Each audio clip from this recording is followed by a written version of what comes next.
A grown man tried to convince an entire neighborhood he had the authority of a police officer. Flashing lights, fake citations, the whole performance. And for a little while, people actually believed him. The strange part wasn't that he fooled anyone. It was how quickly ordinary folks started shrinking themselves just to avoid becoming his next target. Looking back now, I still wonder how close we came to letting one man's obsession with power become the new normal. My name is Ethan Parker, and this all happened in a quiet little subdivision just outside Sarasota, Florida, where life used to move at the same easy pace every single day. We weren't one of those fancy gated communities with fountains and security booths. We were just a collection of older ranch homes built back in the 70s, shaded by giant live oaks that had been standing long before any homeowner association ever existed. My house sat near the end of a sleepy cul-de-sac. It wasn't anything special, just a cream-colored ranch with blue shutters and a screened patio my father built with my grandfather over 50 years ago. Every scratch on those wooden beams had a story. Every nail had been driven in by somebody I loved. I wasn't about to let anybody convince me it suddenly violated some rule written decades after the house was finished. Most afternoons, I'd sit on that porch with a glass of iced tea, wave at neighbors walking their dogs, listen to sprinklers clicking across freshly cut lawns, and watch kids race bicycles until their parents called them inside for dinner. It wasn't perfect, but it felt honest. The kind of neighborhood where people borrowed ladders instead of suing each other over fence lines. Then everything changed after our HOA elected a new president named Grant Holloway. At first, he seemed harmless enough. He talked a lot about protecting property values, improving appearances, making the neighborhood more respectable. You hear speeches like that every election cycle, so nobody thought much about it. But somewhere along the way, something shifted inside him. Maybe he liked the attention. Maybe having a title filled some empty space in his life. Maybe he'd always wanted authority and finally found people who couldn't easily walk away. Whatever the reason, Grant slowly stopped acting like a volunteer board member and started behaving like someone who believed he was running his own private police department. The first time I saw it with my own eyes, I actually laughed because I thought somebody had hired an actor for a practical joke. A black SUV rolled slowly down our street with amber emergency lights flashing across the roof. It pulled sideways across my driveway so I couldn't leave even if I'd wanted to. Out stepped Grant wearing black tactical boots, dark cargo pants, and a fitted black polo with bold silver letters across the chest that read Neighborhood Enforcement Division. I remember staring at him, waiting for him to smile, waiting for someone to yell that I'd been punked. But he never smiled. He rested one hand against his belt like there was something important hanging there, walked straight toward me with this practiced look of authority, and said, "Mr. Parker, your patio enclosure has been found in violation of community architectural standards." I blinked twice before answering. "Grant, this patio was built in 1973. The HOA wasn't even around back then." He barely looked at the porch before shaking his head. "Current standards override historical construction." I actually chuckled because the sentence sounded ridiculous. Current standards don't rewrite history.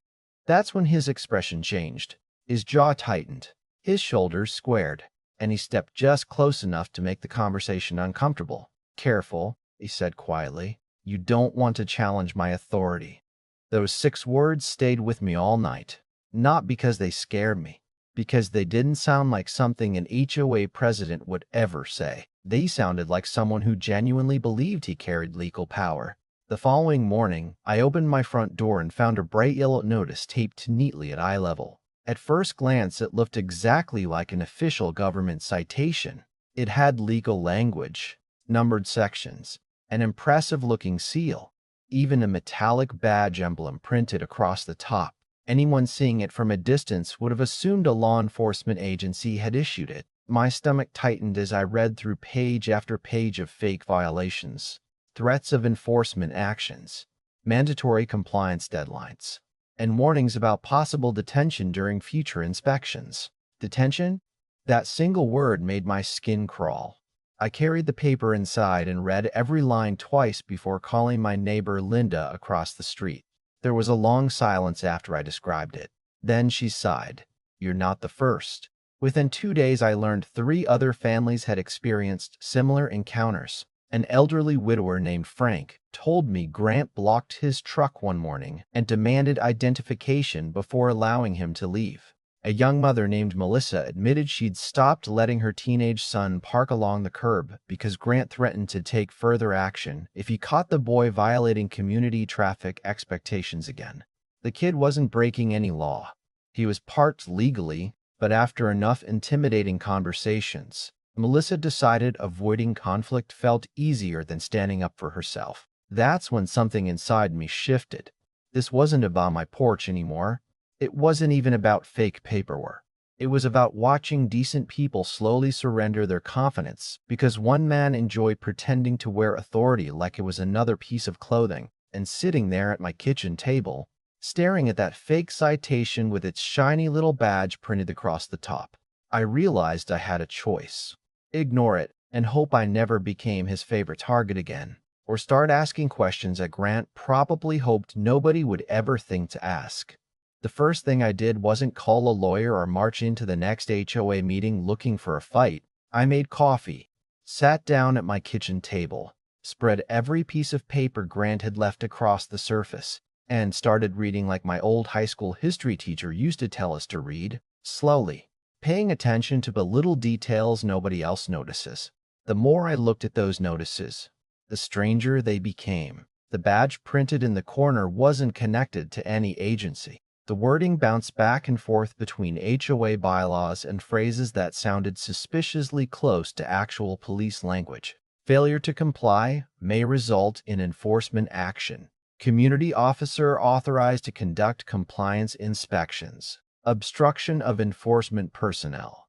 Whoever wrote these documents wanted people to stop questioning them the moment they saw that fake badge. It wasn't just intimidation anymore. It was theater, carefully designed to make ordinary homeowners feel powerless. I decided before making assumptions.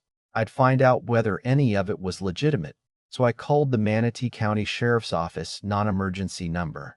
The deputy who answered sounded relaxed, probably expecting another noise complaint or parking question.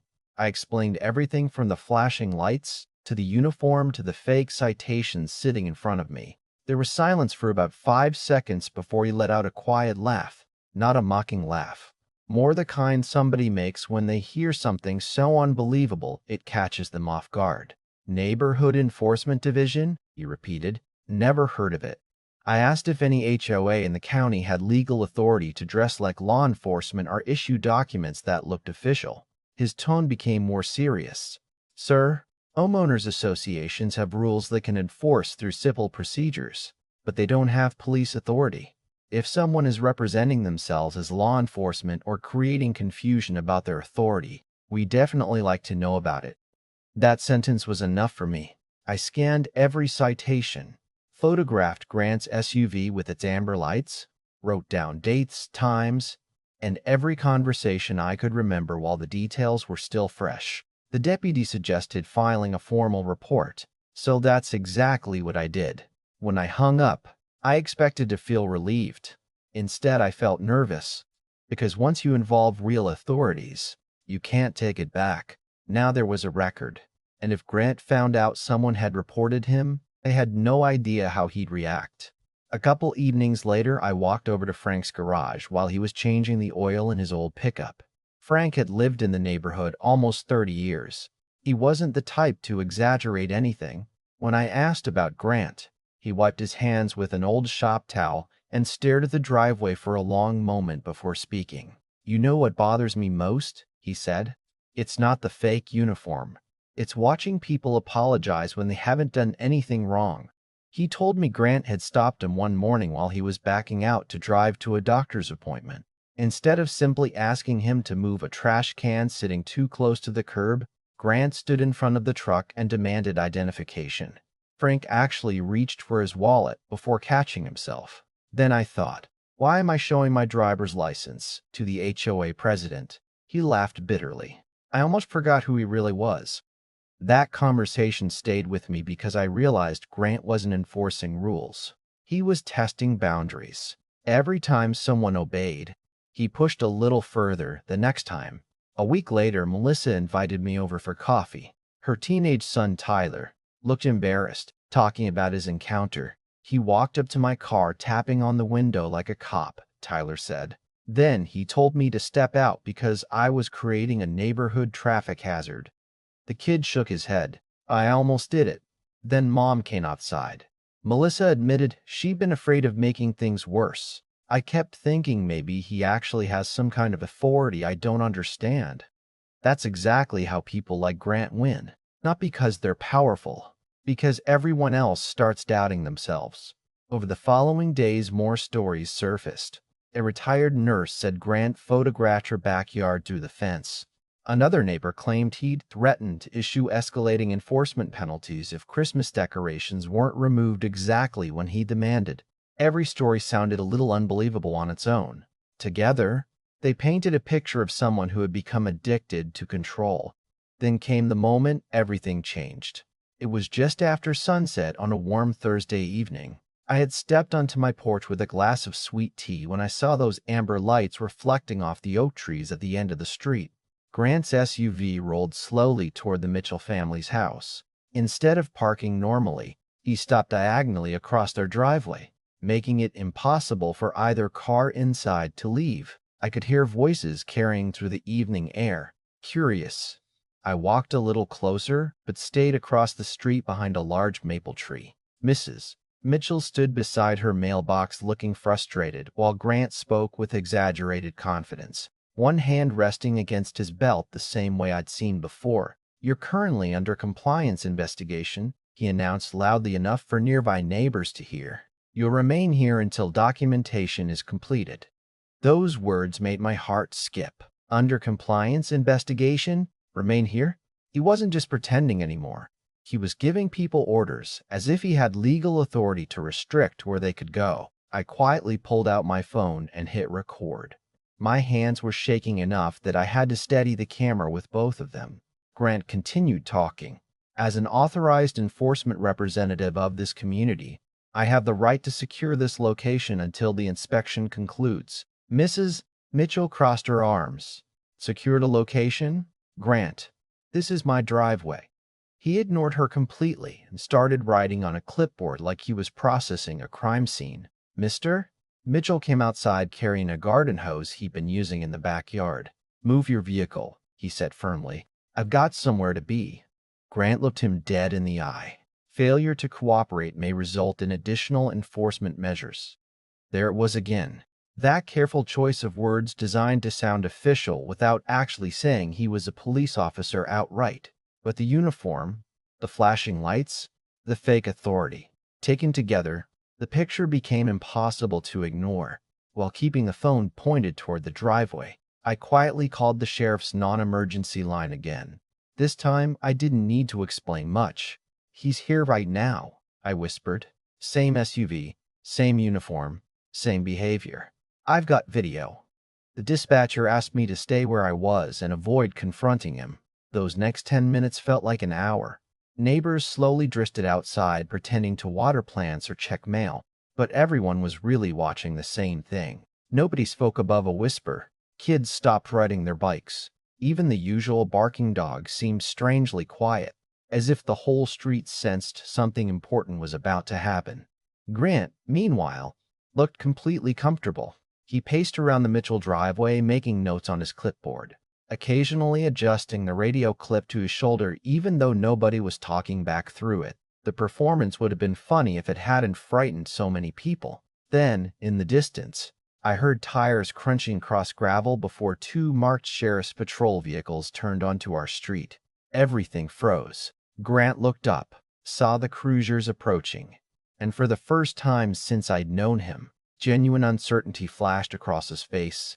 The deputies parked calmly without lights or sirens. They stepped out with the quiet confidence of people who never needed costumes to prove who they were. One deputy approached Grant while the others spoke with the Mitchell family. I couldn't hear every word, but I watched Grant smile, gesture toward his shirt, then point at the neighborhood as though introducing himself as someone important. The deputy listened patiently for nearly a minute before asking what appeared to be a simple question. Grant reached into his pocket and handed over his driver's license. The deputy studied it, looked back at the uniform, then glanced toward the amber lights mounted on top of the SUV. Another short conversation followed. Grant's smile slowly disappeared. His shoulders stiffened. He started talking faster, pointing toward HOA documents inside the vehicle, then toward several homes as if trying to justify everything he'd been doing. The deputies never raised their voices. They simply kept asking questions, calm, professional, methodical questions that became harder and harder for Grant to answer. From where I stood, I couldn't hear the exact exchange, but I could see the confidence draining from his face one answer at a time. For months, he'd been the loudest man on the street, always speaking over everyone else. Now he was standing in complete silence while two real deputies examined the image he'd worked so hard to create. And for the first time since this whole nightmare had begun, I had the unmistakable feeling that his performance was finally coming to an end. The conversation lasted less than 5 minutes, but standing across the street it felt much longer. You could almost see the moment everything changed. Grant kept trying to explain that he was only protecting the neighborhood, that the lights were for visibility, the uniform was for professionalism, and the paperwork simply encouraged compliance. Every explanation sounded weaker than the one before it. One deputy finally held up one of the citations I had submitted with my report, looked at the badge printed across the top, then looked back at Grant. Even from 30 yards away, I could tell that wasn't the reaction Grant had expected. He wasn't talking to nervous homeowners anymore. He was talking to people who actually knew where legal authority began and where pretending crossed a very dangerous line. The deputy asked another question. Grant hesitated. It was the first time I'd ever seen him hesitate. For months, he'd always had an answer ready, always delivered with absolute confidence. Like confidence alone could turn fiction into reality. This time, there was only silence. The second deputy walked over to the SUV, taking a closer look at the amber lights, the decals, and the equipment inside. A few neighbors slowly gathered at the ends of their driveways. Nobody wanted to interfere, but nobody wanted to miss what was happening either. Mrs. Mitchell quietly folded her arms. Frank had wandered over from his garage, still holding the same grease-stained shop towel from earlier. Melissa stood beside her son Tyler, who whispered, "Is this actually happening?" She nodded without taking her eyes off the deputies. Then came the sound I'll never forget. It wasn't dramatic. There were no shouting matches, no movie-style chase, no big speech about justice. Just the soft metallic click of handcuffs closing around Grant's wrists. Somehow that quiet little sound carried across the entire cul-de-sac. Nobody cheered. Nobody clapped. We all just stood there in complete silence because the reality of the moment finally settled over everyone at once. The man who had spent months pretending to be authority was now standing in front of the real thing, and no amount of fake confidence could change that. As the deputies escorted him toward the patrol vehicle, Grant looked around the neighborhood almost as if he expected someone to defend him. Nobody did. People simply watched.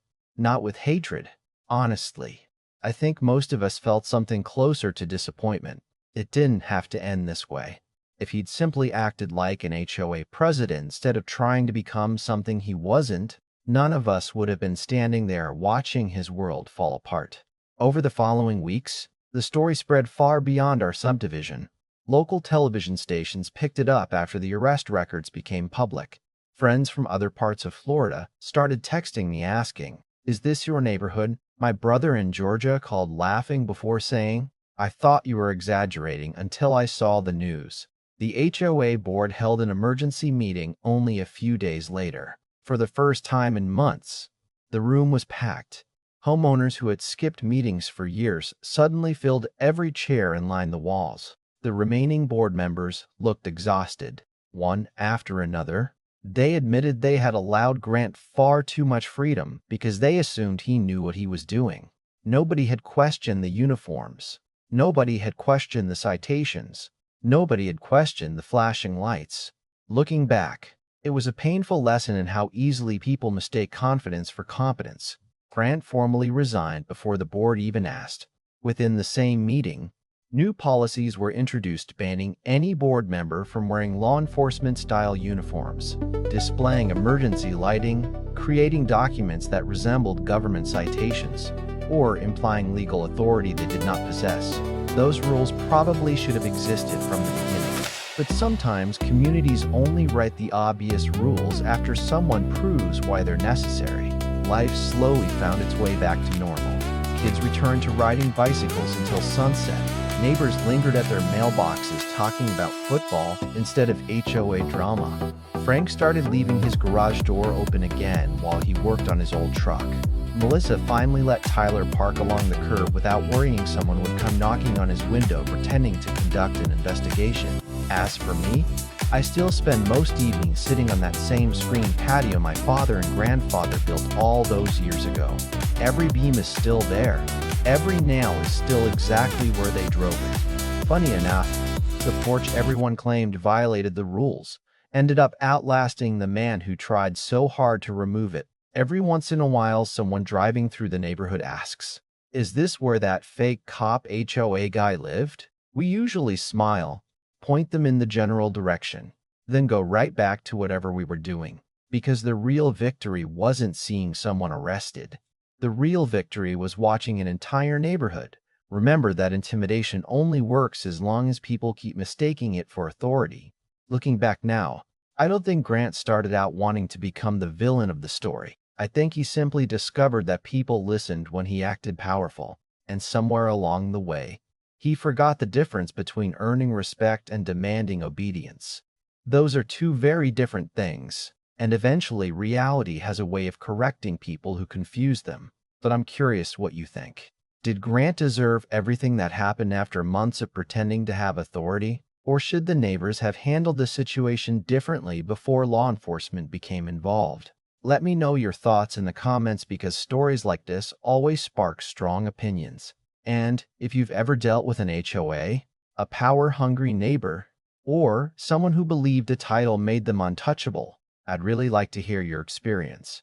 And if you enjoyed this story, don't forget to like the video, subscribe to the channel, and share it with someone who knows exactly how strange neighborhood politics can become when the wrong person mistakes a little bit of authority for unlimited power.